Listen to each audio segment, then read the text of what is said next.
Welcome to Offscreen. Today we're reading Bone Tomahawk by S. Craig Zahler. Four men set out in the Wild West to rescue a group of captives from cannibalistic cave dwellers.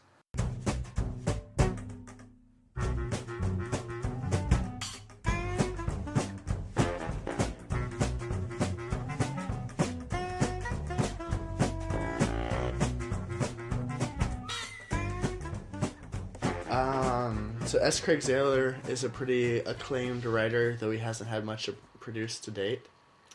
He had a previous script called Asylum Blackout produced, but it was like a very small release, and I don't think it really ever saw the light of day. Okay. But he's probably best known for writing The Brigands of Rettelberg, which was the #1 script on the Blacklist maybe 7-8 years ago.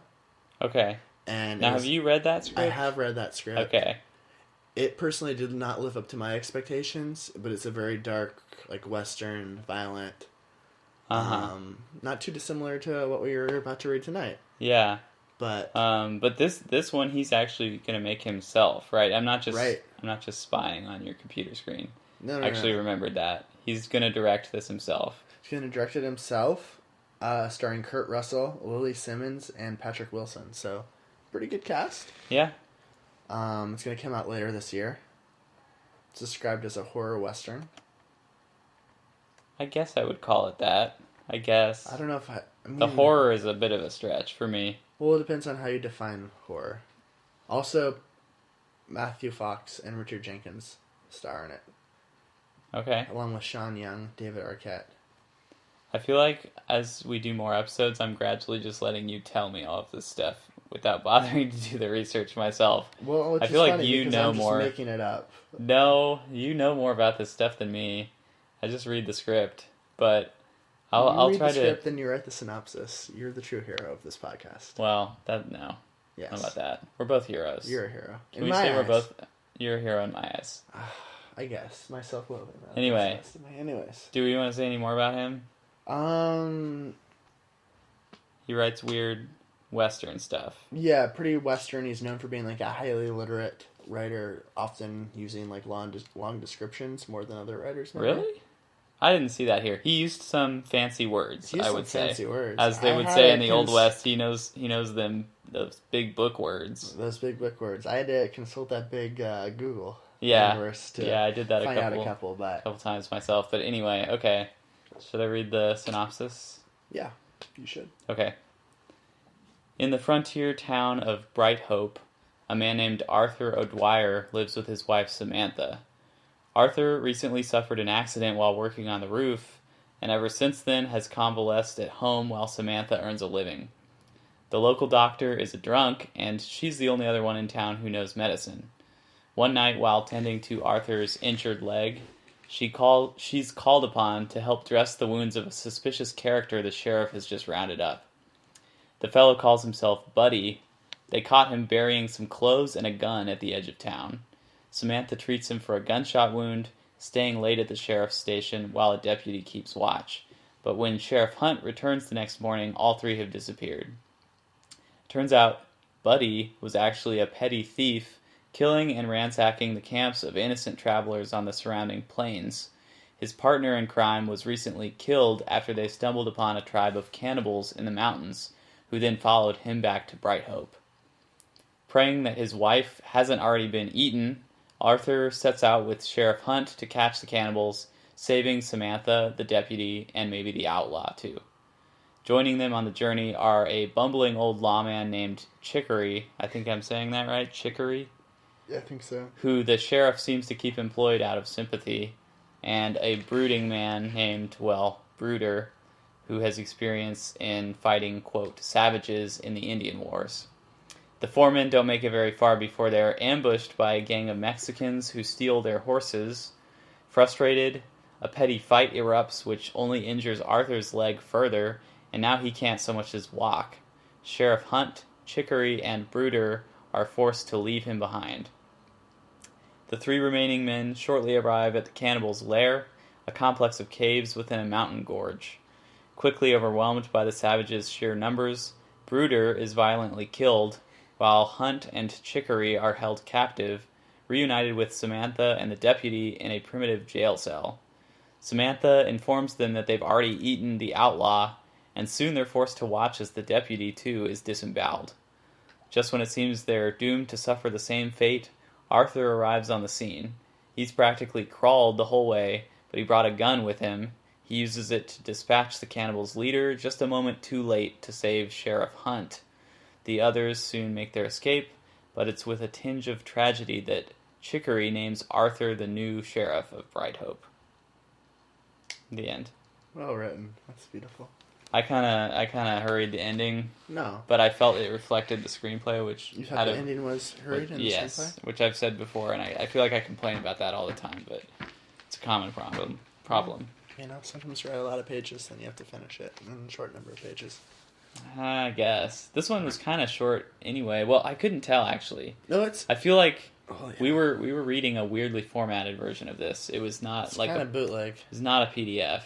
And I feel like the pages were off a little bit because they seemed really short to me. But it's described as being 106 pages. Okay.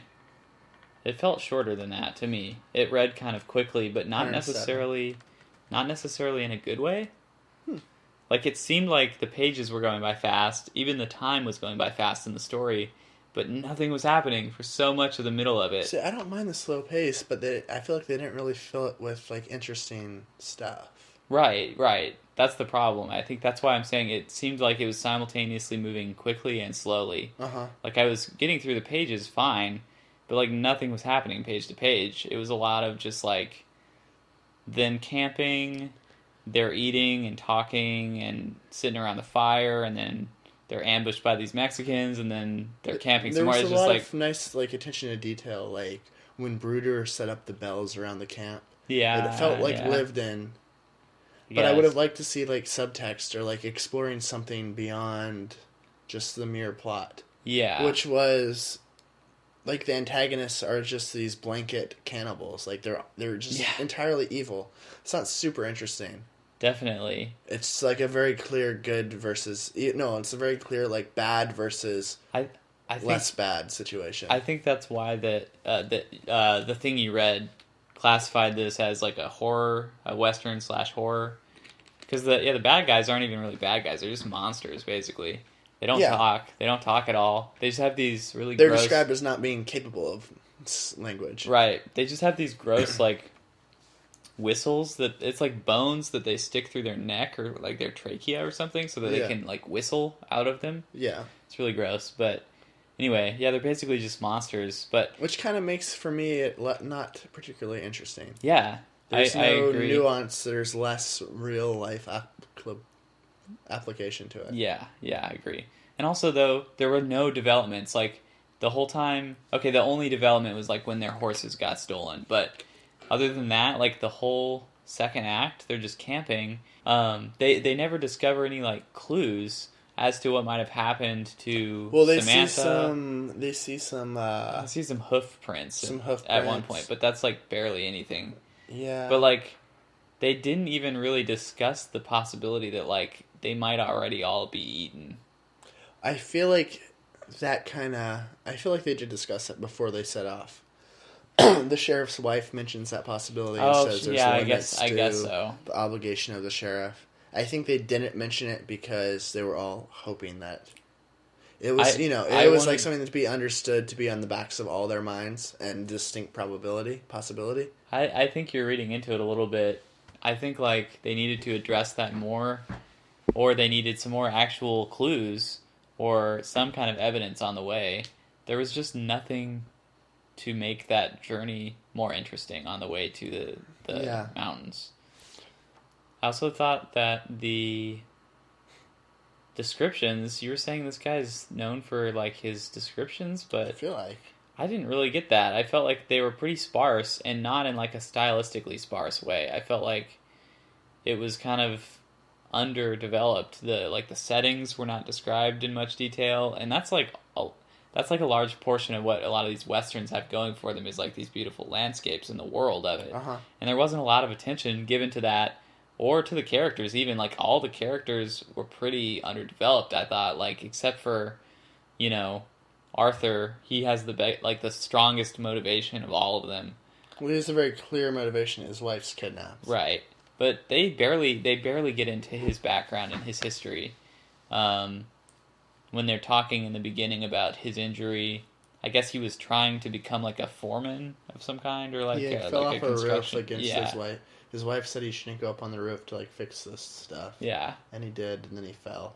But like that's the whole backstory. That's like nothing. Yeah. There's a one point later in the screenplay where Samantha, his wife, the doctor nurse of the town, she says like, this is why frontier life is so difficult, because people do dumb shit. That was too on the nose for me, that line. Like, I remember it. It's kind of funny, but it's like you can't just say that in a Western, like, frontier life is hard. It's like that's what Westerns are about. But it's funny because people would say frontier life is hard because of like the cold because of the frontier, and the environs. But no, she's saying it's because of like the stupidity and stubbornness of the people. Yeah, I appreciate that commentary, which is different, but I don't really know that that's like a real thematic strand throughout the screenplay. No, I mean it is their dumbness, but I don't think that there's a stance that's really taken strongly about it.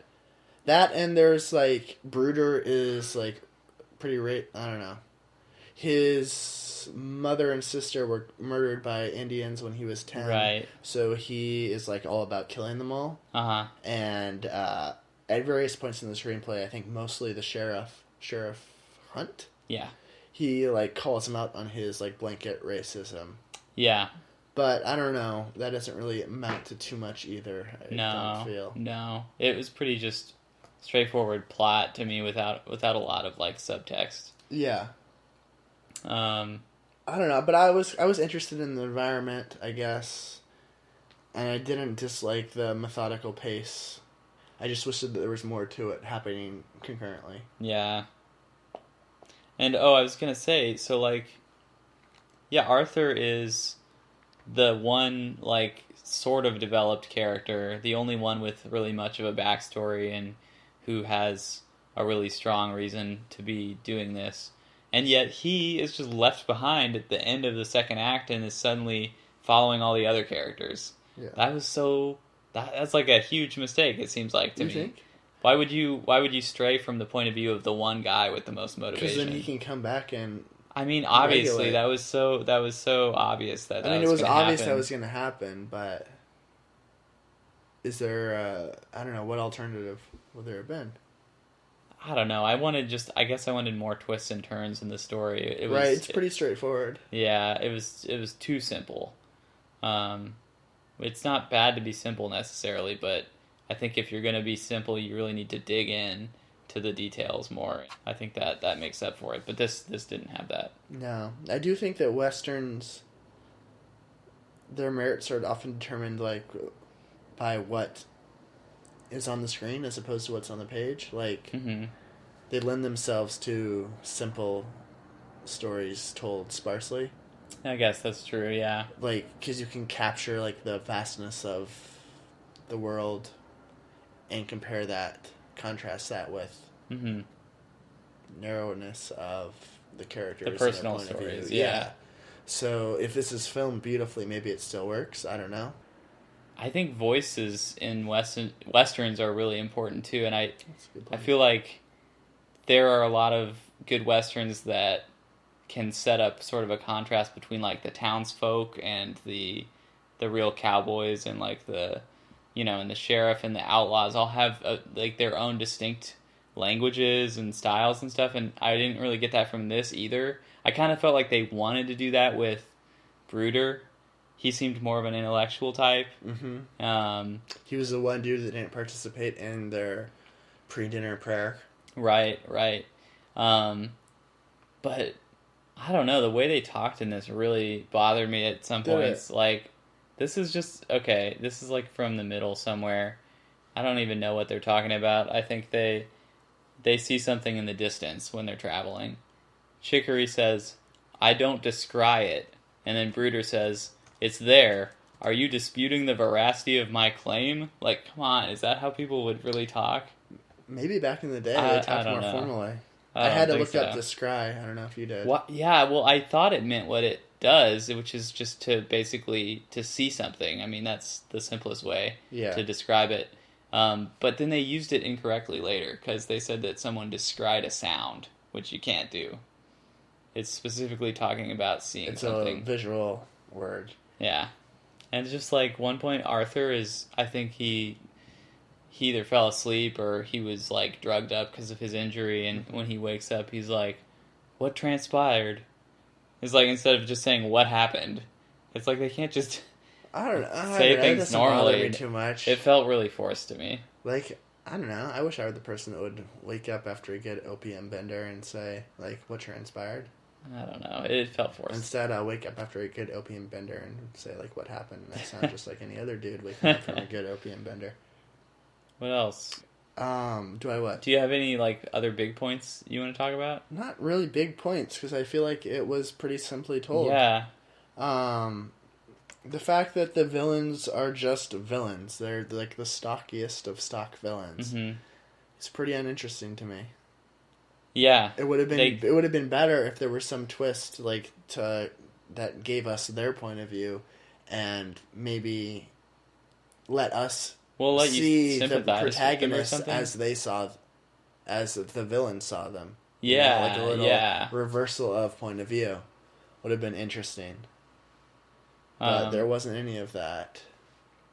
Oh, I think we have to talk about the violence too.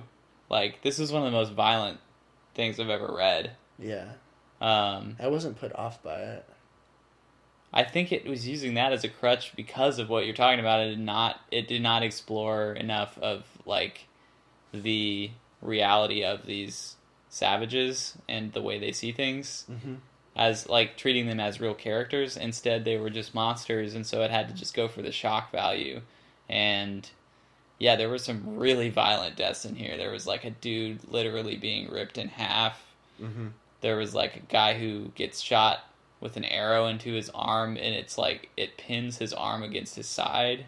What else was there? Like, I mean, there's a guy who gets his head axed in tomahawked in the head. Yeah. Their intestines drawn out. Right, dude gets his hand cut off. I mean, they're cannibals, of course. Yeah, but, phew, man. Yeah, I mean, it was really violent. I feel like I'm actually curious. The violence is like the shorthand for, like, the despairing environment that the world. Yes, that this screenplay takes place in. But also, I feel like it's also a draw. It's an appeal to audiences that get off on that sort of thing. Yeah, I mean, if this is made to the letter of the script, like, this wouldn't even be. I feel like this couldn't even be R. It would have to be like an NC-17. No, people don't care about violence. I know, anything can be violent. It can be as violent, more violent. You can even conceive of and get an R rating. However, if there's a little bit of nudity, NC-17. That's the United States. I feel like you're gonna have to see some amount of nudity when someone's getting ripped in half. Yeah, but it's a different type of nudity. It's inner nudity. Yeah. You know what, I was trying to put this into words, the complaint that I had about this. And I think it's like, let me look up this word. Okay. Yes, I think this word fits. I feel like there's very little decorum about the way this movie is, like, structured and paced. I feel like there is a way of doing things that lends a little more weight to the story that a good movie does, where it eases you into things, it earns moments, and it builds to things. Whereas I felt like in this script, there were times where it just escalated ridiculously quickly. Like, the really violent parts especially, I think it was maybe even trying to make a point out of just how out of nowhere some of it was. You know, somebody would just very suddenly, in the middle of saying a line, would be attacked or something. That only works for me a few times, but I feel like overall I want there to be momentum and, like, building. I think it's not necessarily realistic that way, but especially with Westerns, that feels like part of what you were talking about, where since there isn't necessarily a lot of plot, it's very simple. I think you have to fall back on stylistic stuff like that that feeling, that building momentum and the tension and like the atmospheric stuff is like the bread and butter of these kind of genres. And this one didn't really do that. There were some cuts that I felt like were really awkward, and like that stuff I was saying with the camping where the days were kind of passing by really quickly with not much happening. Yeah. Like you could montage that maybe and like have some like crossfades or like some just like lingering landscape shots or like, you know, dwelling more on the atmospheric stuff. But it didn't do that. And I felt like that was a mistake. I agree. And we haven't read The Brigands of Rauberg, but it kind of had a similar... You know how, like, it's taught, like, maybe, like, 10 pages in, like, something big is supposed to happen to, like, catch the reader? Like, hook the reader?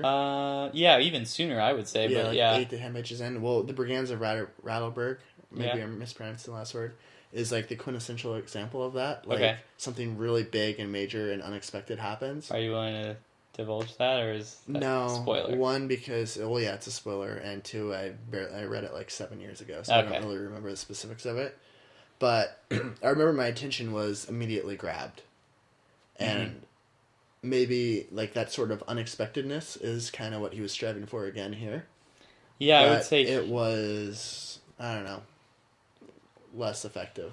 Well, yeah, and I would say here it was probably the equivalent plot point for this script was when the two thieves were attacked, right? Yeah, but I mean... When they stumble upon the cannibals. But you kind of, honestly, like, where they were treading, like, you kind of felt that, like, something bad was going to happen then. I did, at least. I guess. Like, they were walking through this super ominous... Yeah. That's like the opposite of what I was saying was the problem, where they don't do enough of that later. Maybe that time they did, but I think the reason it wasn't as effective here was because we quickly learned that those characters don't even really matter. Right. And, like, that was why I kind of inverted it in my summary. The script actually begins with those two outlaws. Yeah. But I began the summary with, you know, the main character. And then I thought it would have been more effective and more intriguing if it was all told from that point of view, from Arthur, and, you know, his wife is suddenly, like, kidnapped, and they only gradually discover that the reason was because the outlaw that they were, you know, that the sheriff had just caught, he was being followed by these cannibals. That would be a really cool discovery if that were the discovery. Yeah. But we just know that, right, about, like, from the beginning. Right. That wasn't as cool to me. So, anyway. Well, it's also kind of less compelling, too, because we know from the first scene where the characters are later gonna go. Yeah, yeah. So we know that they're gonna end up there. That's a good point. It would have been very unexpected if they didn't make it back to the very first scene. Yeah. So we know where they're going. So it kind of renders everything before that just kind of filler. Yeah, that's because they're not discussing anything super. There's no real subtext or compelling thematic or character-driven stuff to that. There is something that just feels so much more right about, like, discovering and exploring this creepy lair towards the end. Like, that's the beginning of Act 3 or something. Because you have it built up, and then you see that payoff. But we had already chilling. Yeah, you've already had that chill. We'd already been there. Yeah. Yeah. So that's less fun. Yeah. What did you make? Did you make anything of when Chicory starts talking about the flea circus?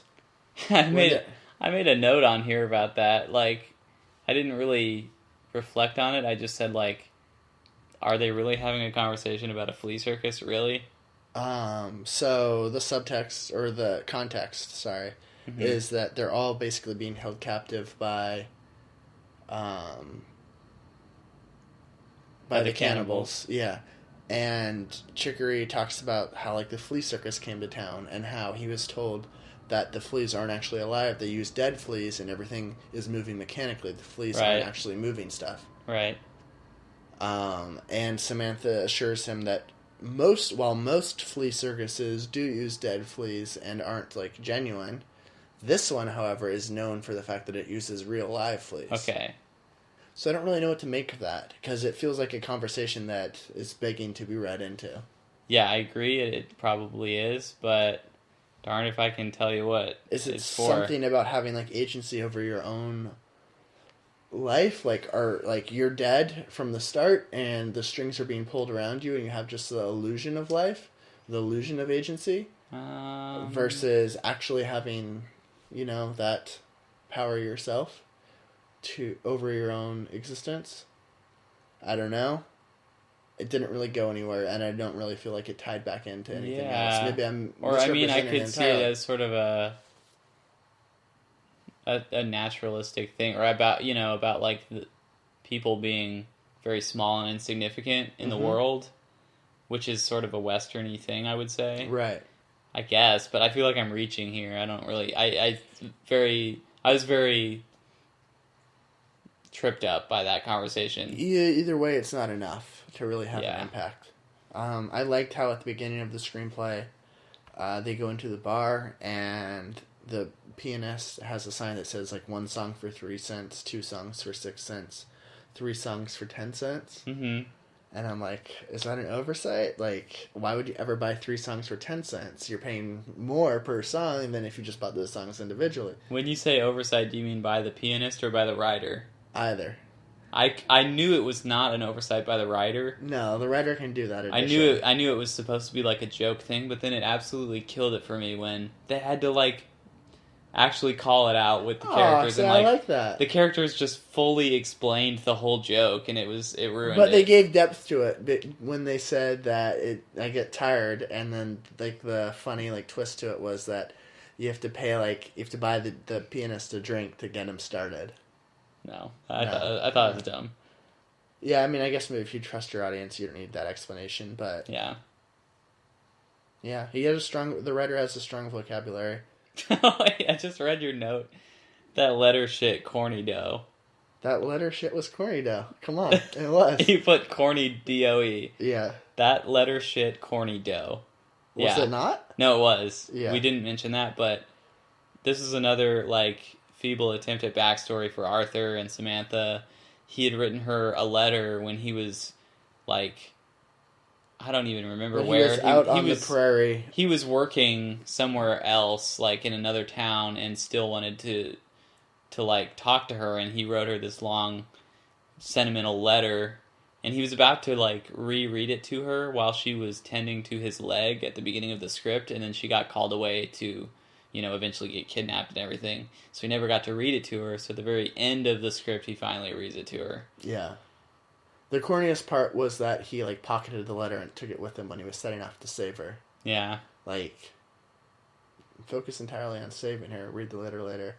I don't know. But it was kind of a corny letter. It definitely wasn't poetry. And it didn't tell me anything more about them other than just they're in love. I get it. They're in love.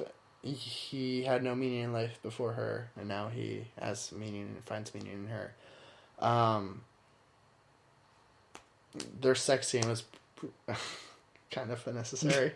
Yes, kind of really. There's just a scene where they have sex that's like intercut between 2 other scenes. That's the problem. I mean, it would almost be okay if they just tacked it on to the end of the last Arthur and Samantha scene, but that would have been kind of weird. There was a lot of like dead cannibals around them. What? No, what are you talking about? The last Arthur and...